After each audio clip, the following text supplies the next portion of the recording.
No clock ticked that morning. No sunbeam pierced through the clouds with meaning.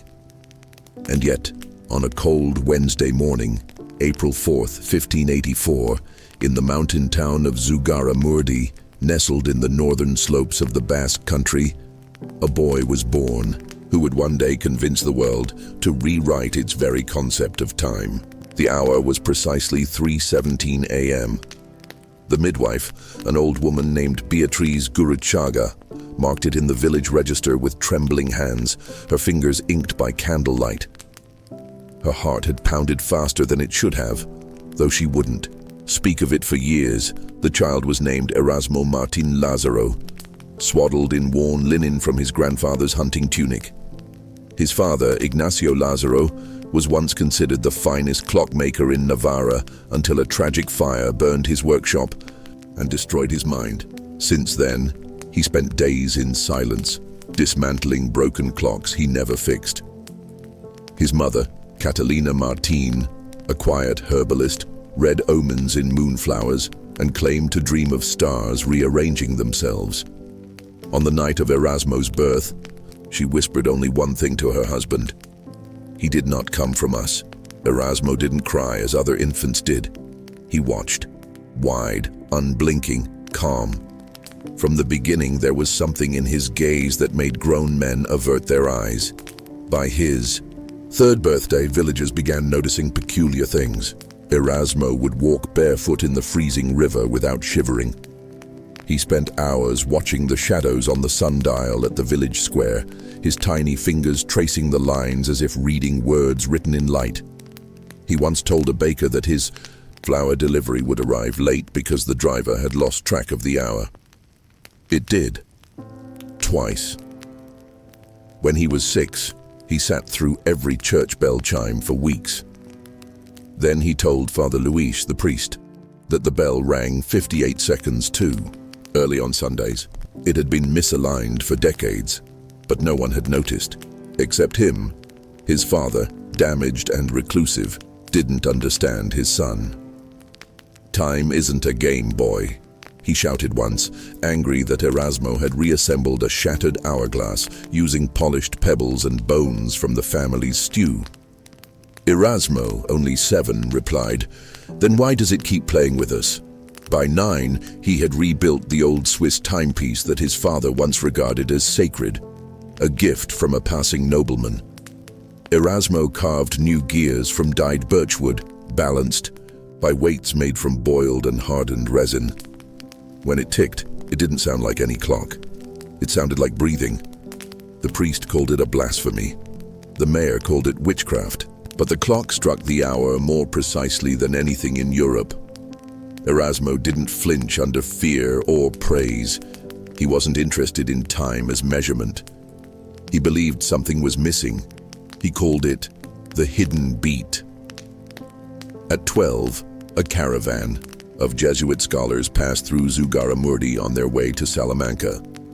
They brought with them charts, calendars, and armillary spheres from Rome. They left behind scrolls and notes they thought no villager could read. But Erasmo did. He devoured the information silently, hiding under their wagons at night and reciting Latin to himself under breath. That's when he discovered it.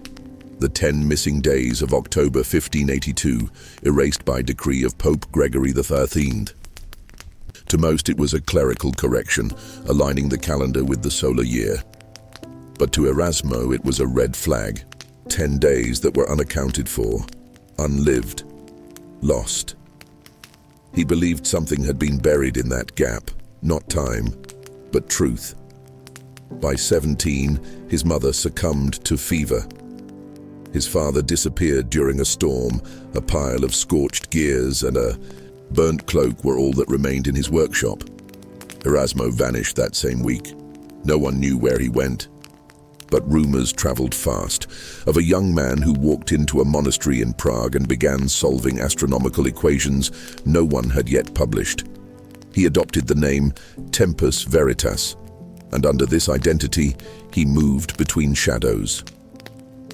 He studied under a former apprentice of Tycho Brahe, debated celestial alignments with rogue Vatican scribes, and created blueprints for machines that measured not time, but memory. He published treatises in secret, copied by hand and hidden inside books. Across Europe, his central claim, that human history had been altered deliberately and that the calendar was a lie. He believed a global event, something spiritual, magnetic, or even cosmic, had occurred between 1522 and 1582. The Church, frightened, decided to erase the years that followed. His writings described ancient texts that referenced a stolen season, when people across different regions fell into collective sleep or madness, and emerged remembering nothing. He pointed to village records that recorded crops sprouting out of season, children aging faster, stars appearing where they shouldn't. He proposed that a 13-month calendar once governed the world, and with its destruction, humanity had been severed from something sacred. Without it, memory itself became corrupted. In 1604, he gave a secret lecture in Florence. Among the invitees were students of Galileo and poets of the Medicis. He did not speak of land or kings. He spoke of time as a map, not a line. He unrolled a parchment showing the past branching in spirals, not chronology. Time has been bent, he said, and you are living in its shadow. That night, the tower he slept in was engulfed in fire. The door was locked from the inside. No body was found. The flame left only ash and a single gear made of bone. Over the next decades, sightings of a man named TV appeared across the continent. In 1619, a ship captain swore he met a passenger who mapped out a storm 3 days before it arrived. In 1630, a manuscript surfaced in England titled The Sin of the Clock. It claimed Queen Elizabeth I was visited in secret by a cloaked man who predicted the exact hour of her death. He vanished before sunrise. The signature was a symbol, an hourglass, split in two. Universities burned the texts.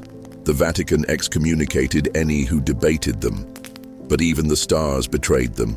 Eclipses stopped matching expected paths. Ancient Chinese star charts contradicted Western records. Something wasn't aligning. Then came the Great Fire of London in 1666. In the ash of a collapsed clock tower near Fleet Street, firemen discovered a brass plate, untouched by flame.